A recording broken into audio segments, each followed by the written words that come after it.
Hello friends, சர்க்கரை வள்ளி கிழங்குல நிறைய சத்துக்கள் இருக்குங்க.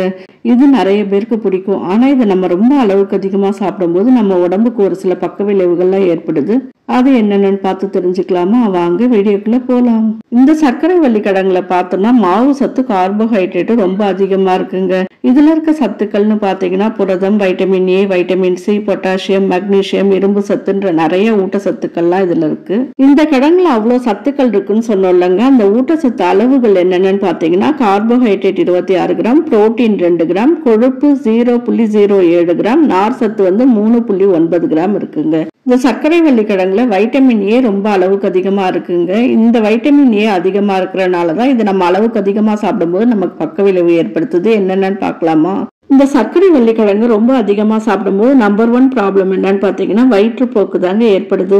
இந்த சர்க்கரை வள்ளி கிழங்குல மனிடோல், சர்க்கரை, ஆல்கஹால் அல்லது பாலியால்னு ஒரு வகை கார்போஹைட்ரேட் இருக்குங்க. இந்த கார்போஹைட்ரேட் நமக்கு வயிற்று அசௌகரியத்தை ஏற்படுத்துது. இதை நம்ம ரொம்ப அளவுக்கு அதிகமா சாப்பிடும்போது வயிற்றுப்போக்கு, வயிற்று வலி மற்றும் வயிற்று வீக்கம் கூட ஏற்படுதுங்க. நம்பர் 2 என்னன்னு பாத்தீங்கன்னா சிறுநீரக கற்கள். இந்த சர்க்கரை வள்ளி கிழங்கு அதிகமா சாப்பிடும் போது இதுல ஆக்சலேட் ரொம்ப அதிகமா இருக்குங்க. இது ஒரு வகையான கரிம அமிலம்.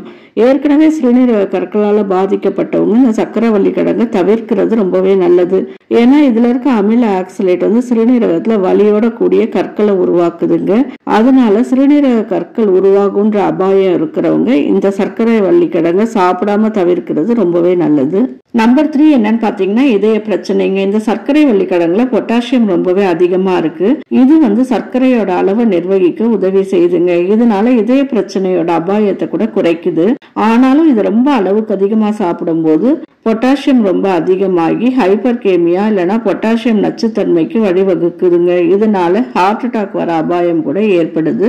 அதனால இது அளவோட சாப்பிடுறது ரொம்பவே நல்லது. நம்பர் 4 சர்க்கரை நோயாளிகளுக்கு தான். இது கிளைசமிக் குறியீடை கொண்டு இருக்கனால நீரிழிவு நோயாளிகளுக்கு இது சில பிரச்சனைகளை ஏற்படுத்துதுங்க. இதுல நார் சத்து ரொம்பவே அதிகமா இருக்கிறனால மிதமான அளவு சாப்பிடுறது மூலமா சர்க்கரை அளவை கட்டுப்பாடா வைக்க முடியுங்க. அதிக அளவு சாப்பிடும் போது சர்க்கரை நோயாளிகளுக்கு இந்த சர்க்கரை வள்ளி கிழங்கு உகந்தது கிடையாது. இந்த சர்க்கரை வள்ளி கிழங்குல வைட்டமின் ஏ ரொம்ப அதிகமா இருக்கிறனால பல பக்க விளைவுகளை ஏற்படுத்துதுங்க. அதுல நம்பர் 5 பாத்தீங்கன்னா தலைவலிங்க. இந்த சர்க்கரை வள்ளி கிழங்கு ரொம்ப அளவுக்கு அதிகமா சாப்பிடும் போது தலைவலி ஏற்படுது. அதுக்கப்புறம் நம்பர் 6 பாத்தீங்கன்னா சரும பிரச்சனைங்க.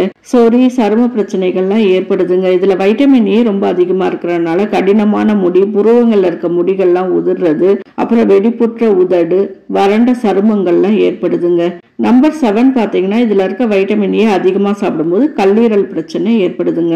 இந்த சர்க்கரை வள்ளி கிழங்குல வைட்டமின் ஏ ரொம்ப அளவுக்கு அதிகமா இருக்கு அப்படின்னு சொல்லி பார்த்தோம்லங்க. டெய்லி பெண்களுக்கு பரிந்துரைக்கப்பட்ட வைட்டமின் ஏ அளவு 700 மைக்ரோகிராம்ங்க. ஆண்களுக்கு 900 மைக்ரோகிராம். இதுல ரொம்ப அளவுக்கு அதிகமா இருக்கிறனால சர்க்கரை வள்ளி கிழங்கு லிமிட்டா எடுத்துக்கிறதே ரொம்ப நல்லதுங்க. இது மூலமா பல பக்க விளைவுகள் நம்ம உடம்புக்கு ஏற்படுது. சர்க்கரை வள்ளி கிழங்கு அளவுக்கு அதிகமா சாப்பிடும்போது என்னென்ன பக்க விளைவுகள் ஏற்படுது அப்படின்னு சொல்லி பார்த்து தெரிஞ்சுக்கிட்டவங்க இந்த பதிவுல.